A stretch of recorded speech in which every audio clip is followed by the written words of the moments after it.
Hello guys, and welcome to already my 4th episode of my knitting podcast. I'm Julian, I'm glad you're back, I'm glad you're new, and please enjoy my podcast.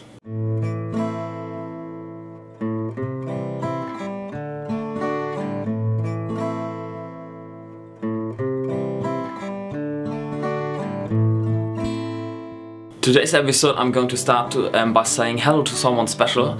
I'm saying hello to Titus. Titus, hello, greetings from Germany. Germany is really up in the north. You're somewhere here in Cape Town in South Africa, I think. So I'm really far away, but I'm really saying hello, Titus. Titus is watching knitting podcasts with his mother, and when he has to do this, he looks like this. He's 3 years old and not a knitter yet, I think, but he has to watch all these podcasts with his mother, and it's not really his favorite thing to do, and he has to wait until he can start watching stuff. So Titus, today, if you have to watch it, hello, I can totally understand that's totally boring for you to watch so many knitting podcasts with your mom, but believe me, when you're a little bit older you will love it too, and knitting is such a great hobby, so don't already think it's stupid or something, so please enjoy knitting podcasts. And be patient with your mother. She really loves watching podcasts, so it's really nice of you that you share the time with her and spend and watch so many knitting stuff with her. So thank you, Titus. Today's episode is going to be about our knitter's DNA. So guys, I checked YouTube trends lately, and just for fun I checked some knitting stuff, and I thought, okay, it could be fun to watch when do people Google for knitting or knitting patterns, and what are the seasons of knitting. And I was really like, okay, there have to be some seasons. There have to be like some highs in the winter when it's cold, and of course less in summer. But I was really surprised when I saw the curve. So at first check out the curve, because I was really expecting that it's going to be very seasonal, but not like this. When you see our DNA, it's like we are very active in winter, and in summer we're just like, oh, too hot, I'm not knitting, so I'm just chilling and doing some other great stuff, or being on holiday or something. But we really have our peak in winter in December, and in June it's all-time low. And it's not like there's a difference from year to year. It's when you check the years, it's always the same. It's always like up and down, up and down, up and down, and in a very great amount, I think. So our DNA is really programmed over every knitters in the world, and I think the high is in December, not because it's the most cold winter, because I think we really have problems finishing our Christmas knittings, our stuff we want to share with other people and give away as presents. So we always check for patterns, knitting stuff in December, so we can make great presents. And what Google Trends also tells us are the terms mostly googled together with the term knitting, and it's not really surprising. It's at first, of course, it's patterns, and then it's scarf and hat and crochet as a hobby. Now I think I spelled it right? Crochet? Crochet? Someone has to teach me, but maybe I'm not that far away from getting to know how to pronounce the word right. So no surprises there. What I really thought was surprising, that Google even shows you the places in the world, the regions where it's Googled the most. And so we can see a little bit like the knitting capital of the world. And it seems to be that a town called, I have to check it again, Boise, somewhere in the USA, somewhere in the east, at the east coast, is searching the most for knitting. And that really surprises me, because I really don't know this city. And the second was Portland. So Americans seem to be very into knitting. Of course, this data is not really exact, because people from Scandinavia might search for stricking. Is that the right word? Striking, stricking, stuff like that. In Germany we would Google for stricken. But I think it's really fun to see just the data about it. I learned something yesterday that really confuses me. I found out that there are something called haul videos, where people just sit there and tell other people what they just bought. And mostly it's like teenage girls checking out what other girls are doing, and they have trillions of views.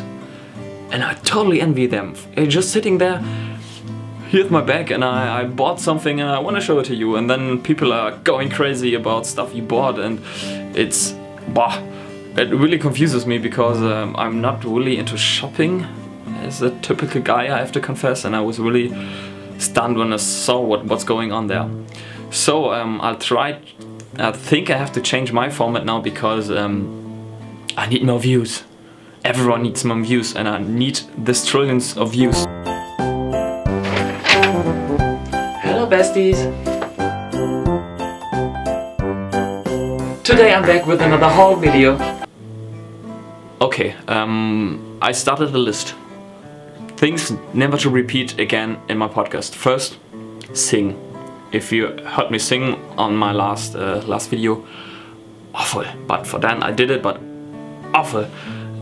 But funny for you, I guess. And the second one is I'm never going to do a girly haul video again. Promise. But I'm going to do it my way. I did it my way. Singing again. And I just came back from my favorite yarn store in Germany. It's called Heidi's Strickbar, and it's a lovely small shop. It has a stove in it, and it's warm, and there's a dog running around, and you feel like going into a ball of yarn because there's yarn everywhere, and it's small, and there's a little place where people sit and drink coffee and tea and knit and talk. And she's so nice, helping always with colors and yarn and stuff she has. I would recommend you to go there, but I'm quite sure you won't ever be next to the shop. But please tell me what you like about your favorite yarn store. I think there are so many great stores which are not too big and not too crowded, which really deserve some more attention. And I think especially knitting stores, there's so many people putting so much passion into their stores because they really love knitting and they love help people. So I think we should talk more about them. So what did I buy there? I was really buying a lot, as you can see.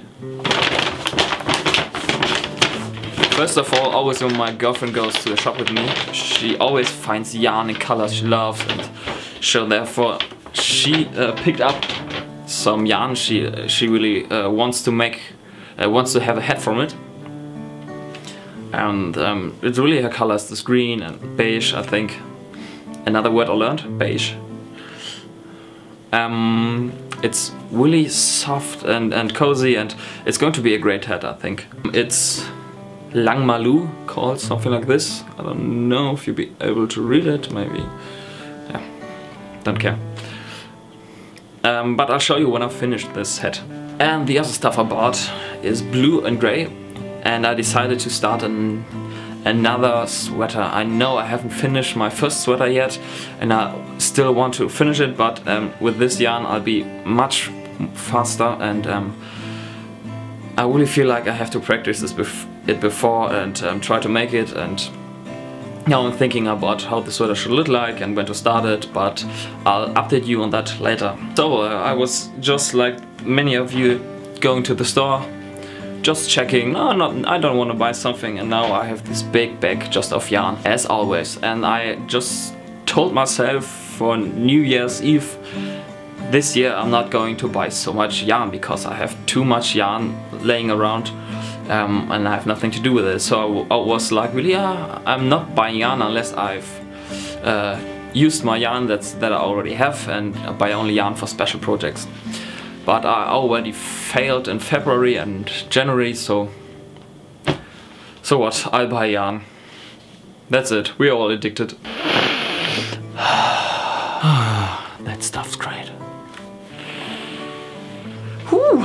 So guys, what you didn't see is that I tried to record something now for 15 minutes without without pressing the record button. So now I'm back live on air. What I tried to tell you was that I've been knitting socks last year for my girlfriend, and a lot of socks, and at some point I wanted to make them a little bit more special, and then I started to make socks with her favorite animals. So one of these socks, it's got an owl on it. Hope you can see it.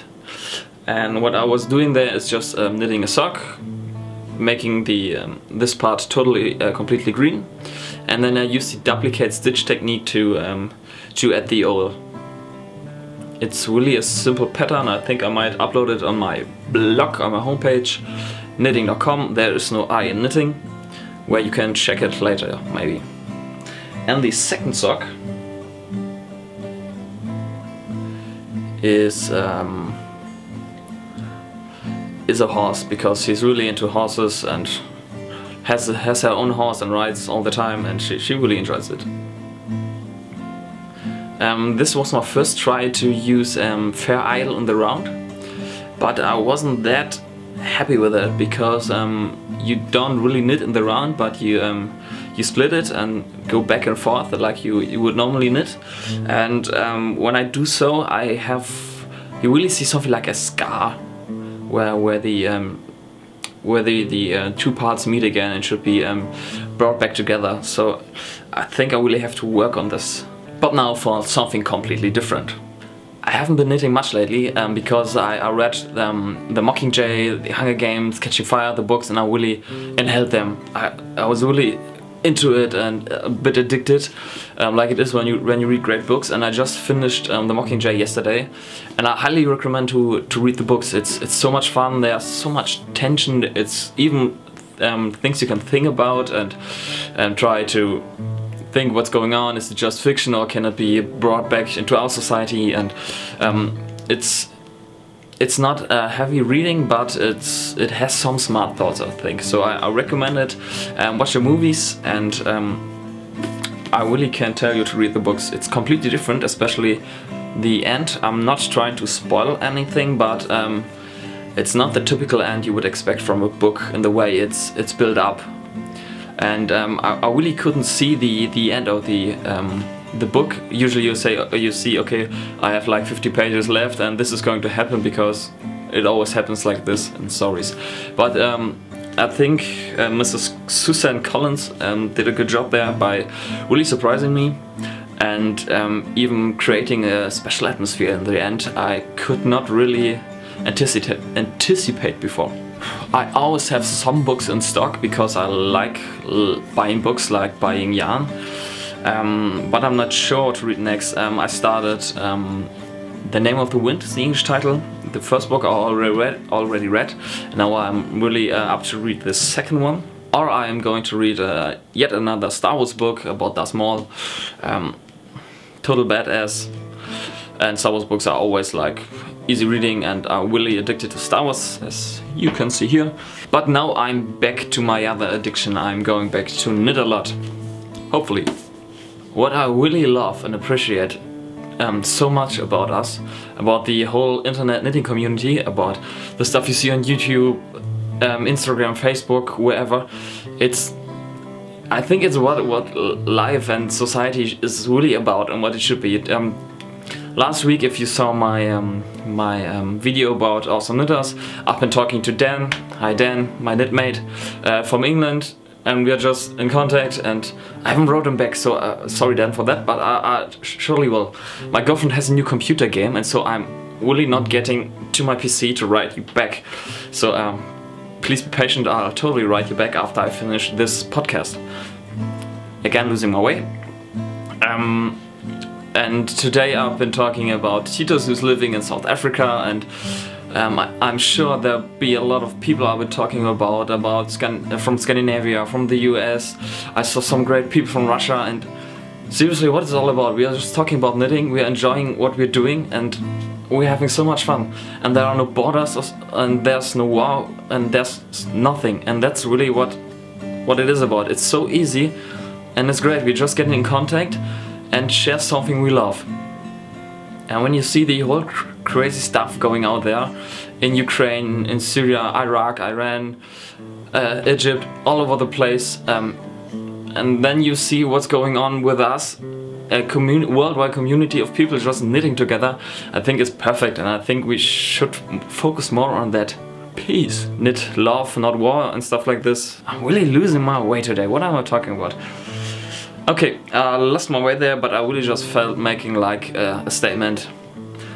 about us and what I think what our community shows, what we're doing, and that knitting is not just a lifestyle, but knitting shows perfectly what people can do together and what it's all about and what it's not about. If you like, I really like to see you on my blog to comment something. I got 0 comments right now, so the first one to comment on my my articles on my blog will be mentioned in my next podcast. If it's not totally stupid, but maybe even then. So please go there and comment something and check out the stuff I did. Follow me on Instagram, subscribe, somewhere here is the button. Follow me on Pinterest, Facebook. Facebook is really going up, like 20 followers or something, so please be one of them. And most important, keep knitting. And more important, Titus, learn to knit.